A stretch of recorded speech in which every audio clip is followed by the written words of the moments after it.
राष्ट्रीय स्वयंसेवक संघ यानी आरएसएस के शताब्दी वर्ष के इस ऐतिहासिक अवसर पर नागपुर की पवित्र धरती पर एक ऐसा भव्य समारोह आयोजित हुआ जिसने हर भारतवासी के दिल में राष्ट्र गौरव और देशभक्ति की लौ फिर से जला दी।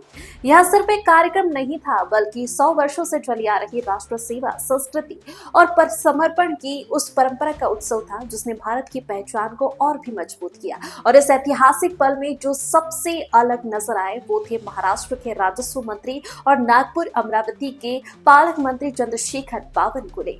बावनकुले पूरे आयोजन के दौरान न केवल गर्व से भरे दिखाई दिए बल्कि संघ के प्रति अपने समर्पण और राष्ट्र सेवा की भावना को हर शब्द और हर भाव में जीते नजर आए। आज का दिन सिर्फ एक कार्यक्रम नहीं बल्कि राष्ट्र आराधना का अद्भुत पर्व था।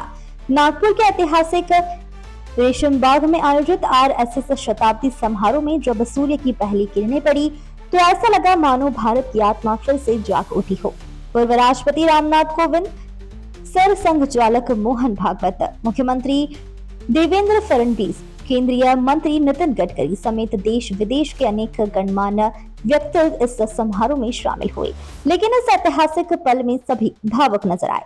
समारोह से पहले चंद्रशेखर बावनकुले ने कहा था, मैं खुद को सौभाग्यशाली मानता हूँ कि राष्ट्र प्रेरणा और राष्ट्र आराधना की वह ज्वाला जो पिछले 100 वर्षों से जन जन के दिलों में जल रही है उस संघ शताब्दी समारोह को अपनी आंखों से देख पाया।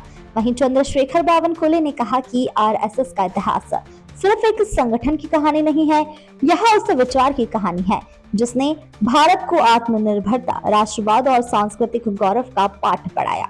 डॉक्टर हेडगोवर से लेकर गुरुजी गोलवलकर तक और आज मोहन भागवत तक आरएसएस ने हर दौर में देश की एकता, संस्कृति और चरित्र निर्माण में अमिट योगदान दिया है। बावनकुले ने अपने शब्द और उपस्थिति से साफ कर दिया कि उनका जीवन और राजनीति सिर्फ सत्ता ही नहीं बल्कि राष्ट्र सेवा की साधना है। संघ के प्रति उनका समर्पण इस बात का प्रमाण है कि आज भी राजनीति में ऐसा नेता मौजूद है जो राष्ट्र पहले की भावना से जुटे हैं। आरएसएस की 100 साल की यह यात्रा हमें बताती है, जब विचार मजबूत होते हैं तो संगठन अमर हो जाता है और जब ऐसे विचारों को चंद्रशेखर बावनकुले जैसे समर्पित नेता आगे बढ़ाते हैं तो भारत का भविष्य और भी उज्जवल हो जाता है। अगर आप भी मानते हैं कि संघ का इतिहास भारत की आत्मा है और चंद्रशेखर बावनकुले जैसे नेता ही देश को नई दिशा दे सकते हैं तो इस वीडियो को लाइक करें, शेयर करें और हमारे चैनल खबर 24 एक्सप्रेस को सब्सक्राइब करना न भूलें।